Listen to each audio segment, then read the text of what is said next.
কোথাও কোনো একটা অপরাধ হলে যতক্ষণ পর্যন্ত আপনাদের মতো সাইফুর সাগর ভাইরা এটাকে সামনে নিয়ে না আসবেন, ততক্ষণ পর্যন্ত গভর্নমেন্টের কিন্তু টনক নড়ছে না। উপদেষ্টা মাহফুজ আলম বলেছেন যে মব যদি তৈরি হয় সেটা আমরা কঠোর কঠোর হস্তে দমন করব। আমি এই কথাটা তিনি এভাবে বলতে পারতেন যে মব কেন তৈরি হচ্ছে এটা তার বোঝা দরকার। এবং ফ্যাসিস্টদের দোসররা যে এই কথাটা প্রচার করছে, আগেই ভালো ছিলাম, এটি হাজারো তথ্য প্রমাণ আমাদের কাছে আছে। এগুলো আমাদেরকে নিয়ে এখন মাঠে নামতে হবে যে এই ফ্যাসিস্টদের দোসররা এই কথা নিয়ে যেন সামনে আসতে না পারে। যে মুডে আমাদের বিপ্লবটা হলো, এই বিপ্লবের যে আকাঙ্ক্ষা, এই বিপ্লবের যে চাওয়া, সেই মুড সেই মুডকে ধরে রেখে যে ধরনের সরকার গঠিত হওয়ার কথা ছিল, আমাদের প্রথম ভুলটা ছিল সে ধরনের কোনো সরকার গঠিত হয়নি।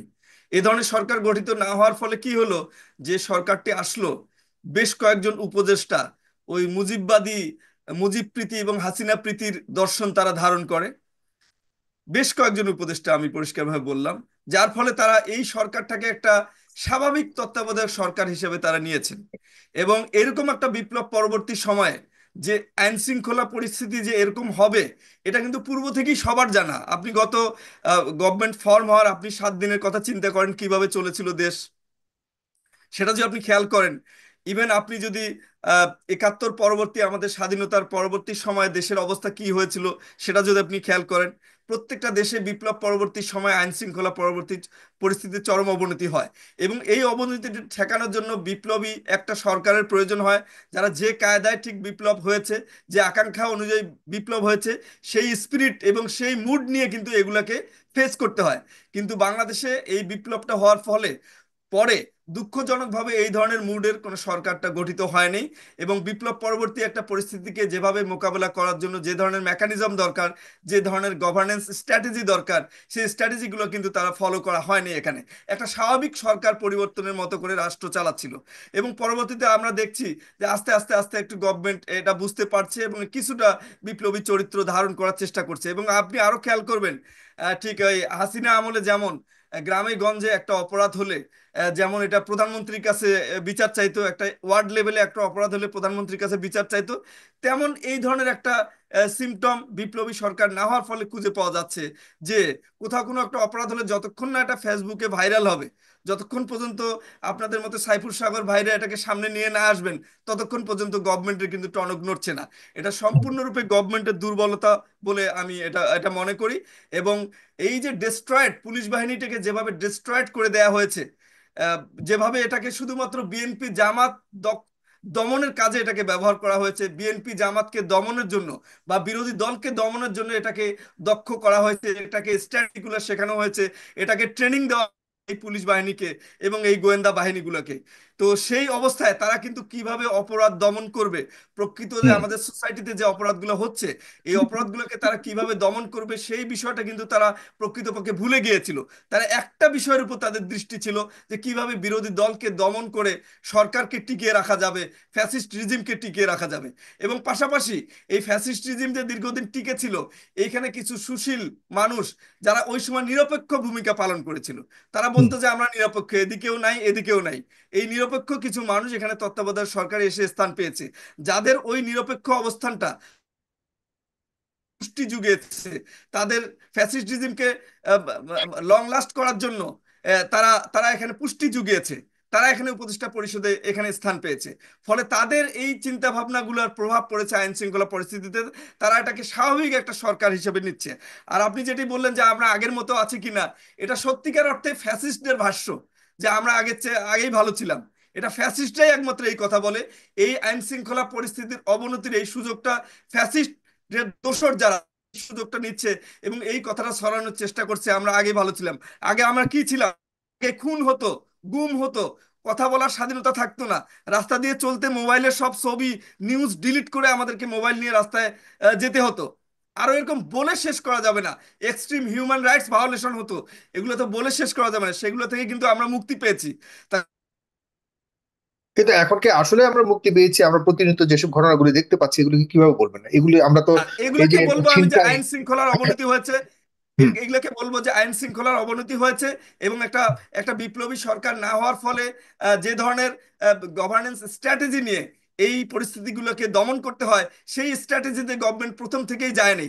প্রথম থেকেই গভর্নমেন্ট একটা ধীর ধীর গতিতে চলো, স্লো মোশন পলিসিতে গভর্নমেন্ট একটা ছিল, এবং যার ফলে এই জিনিসগুলা একটু বেশি আপনার আহ, বেড়ে গেছে, বেশি বেড়ে গেছে। এবং ধর্ষণের যে ব্যাপারটা, এটা রমজান মাসে আমাদেরকে অনেককে কষ্ট দিয়েছে, আমাদের হৃদয়ে রক্তক্ষরণ হচ্ছে। কিন্তু এই ধরনের ধর্ষণ প্রতিনিয়ত ফ্যাসিস্ট আমলেও হতো, এবং এটা যে আওয়ামী লীগের কোনো লোকজন করতো, যতক্ষণ না এটা নিয়ে ওই প্রধানমন্ত্রীর কাছে বিচার চাই এই মোটিভ নিয়ে যখন মানুষ রাস্তায় নামতো, ততক্ষণ পর্যন্ত এগুলোর বিচার হতো না। এবং অনেকগুলাকে কিন্তু এগুলোকে ক্ষমা করে দেওয়া হয়েছে। এবং বড় বড় হত্যা, শুধু এটা না, আপনি তনু ধর্ষিত হয়েছিল, সেটার কি কোনো বিচার হয়েছে? আপনি দেখেন, এরকম অসংখ্য নাম, ওমর ফারুক ভাই অনেকগুলো নাম বললেন, এরকম অসংখ্য নাম বলা যাবে, সেগুলোর কোনো বিচার হয়নি। কিন্তু আমি বলবো যে আইন শৃঙ্খলা পরিস্থিতির এই অবনতির জন্য আহ, মানে গভর্নমেন্টকে আমি দায়ী করব এই কারণে, যে আপনি দেখেন অপারেশন ডেভিল হান্ট নামে যে অপারেশনটা হলো, এই বা এখনো চলছে, এটা থেকে কিন্তু ভালো ফলাফল আমরা পাইনি। তারপরে আপনি সেকেন্ডলি খেয়াল করেন যে সেনাবাহিনীকে যে আমরা ম্যাজিস্ট্রেসি ক্ষমতা দিলাম, সাগর ভাই আপনি যদি একটু খেয়াল করেন যে প্রিভিয়াস সময়ে যখন এই সেনাবাহিনীকে ম্যাজিস্ট্রেসি ক্ষমতা দিয়ে নামানো হয়েছে আমাদের ফিল্ডে, মাঠ হুম, প্রশাসন, মাঠ লেভেলে, ফিল্ড লেভেলে যখন তারা কাজ করেছে, তখন আপনি খেয়াল করবেন যে কি রকম ভীতির সৃষ্টি হয়েছিল আমাদের অপরাধ জগতে, এবং কিভাবে এগুলোকে দমন করা হয়েছিল। এবং অপারেশন ক্লিন হার্টের কথা আপনার মনে আছে, সেগুলো যদি আপনি খেয়াল করেন যে কিভাবে দমন করা হয়েছিল। এখন আপনি যদি বর্তমান এই সেনাবাহিনীকে যে ম্যাজিস্ট্রেসি ক্ষমতা দেওয়া হয়েছে, এটার সাথে আপনি যদি প্রিভিয়াস সময়ের এরকম একটা সিচুয়েশনকে মিলান, আপনি দেখেন যে এই কে দেওয়া হল, তার কোনো প্রভাব কিন্তু আমাদের অপরাধ জগতে আপনি পড়ে নেই। এবং কোনো হুম, ধরনের অপরাধ জগতে কোনো ধরনের ত্রাস কিন্তু সৃষ্টি হয়নি, চরম ভাবে ভয় পায় নাই। কিন্তু যদি ভয় পেত, আজকে এই ঘটনাগুলো ঘটতো না। এবং পাশাপাশি জি, আমাদের সেনাপ্রধানও একটি বক্তব্য দিলেন যে সেনাবাহিনীকে খুব কঠোর হস্তে মানে দমন করা না করার জন্য, এরকম একটা কথা তিনি বলেছেন। আমি জানি না এইটার প্রভাবটা কিরকম পড়েছে। এখানে একজন কর্নেল সাহেব আছেন, তিনি এটা ব্যাখ্যা দিতে পারবেন যে সেনাবাহিনী আসলে কেন এই কথাটা বলার প্রয়োজন, যে সেনাবাহিনী যেহেতু ব্যাপকভাবে এটাকে দমন না করে, বা সেনাবাহিনী যেহেতু অত বেশি কঠোর না হয়, এই কথাটা বলার ফলে এটার কোনো ইম্প্যাক্ট সোসাইটিতে পড়লো কিনা, বা হুম, ম্যাজিস্ট্রেসি ক্ষমতা পাওয়ার পরেও সেনাবাহিনী কাজ করছে না কেন, সেই বিষয়গুলোর ব্যাখ্যা উনি দিতে পারবেন খুব আশা করি। হ্যাঁ। তো আমি বলবো এই যে আগেই ভালো ছিলাম, এটি একটি ফ্যাসিস্ট প্রচারণা। এই প্রচারণাকে আমাদেরকে রুখে দিতে হবে, আমাদেরকে এটা নিয়ে সামনে এগিয়ে আসতে হবে। এবং এই যে আপনি দেখেন যেটাকে যে মব বলা হচ্ছে এখন, যখন আইন শৃঙ্খলা পরিস্থিতির এরকম অবনতি হয়, তখন জনগণ কিন্তু এই ধরনের আইন হাতে তুলে নেওয়ার প্রবণতা কিন্তু তৈরি হয়। আজকে হুম, উপদেষ্টা মাহফুজ আলম বলেছেন যে মব যদি তৈরি হয়, সেটা আমরা কঠোর কঠোর হস্তে দমন করব। আমি এই কথাটা তিনি এভাবে বলতে পারতেন যে মব কেন তৈরি হচ্ছে এটা তার বোঝা দরকার, যে যখন আইন হুম, শৃঙ্খলা পরিস্থিতি গভর্নমেন্ট ট্যাকেল করতে যখন ব্যর্থ হয়, তখন কিন্তু জনগণ নিজের হাতে আইন তুলে নেয়। আমরা কিন্তু সেই পরিস্থিতির দিকে চলে গিয়েছি। এই জায়গা থেকে যে কোনো ভাবেই হোক আমাদেরকে ব্যাক করতে হবে। এবং ফ্যাসিস্টদের দোসররা যে এই কথাটা প্রচার করছে আগেই ভালো ছিলাম, এটি হাজারো তথ্য প্রমাণ আমাদের কাছে আছে। এগুলো আমাদেরকে নিয়ে এখন মাঠে নামতে হবে, যে এই ফ্যাসিস্টদের দোসররা এই কথা নিয়ে যেন সামনে আসতে না পারে, এবং গভর্নমেন্টকে তার স্ট্র্যাটেজি চেঞ্জ করতে হবে।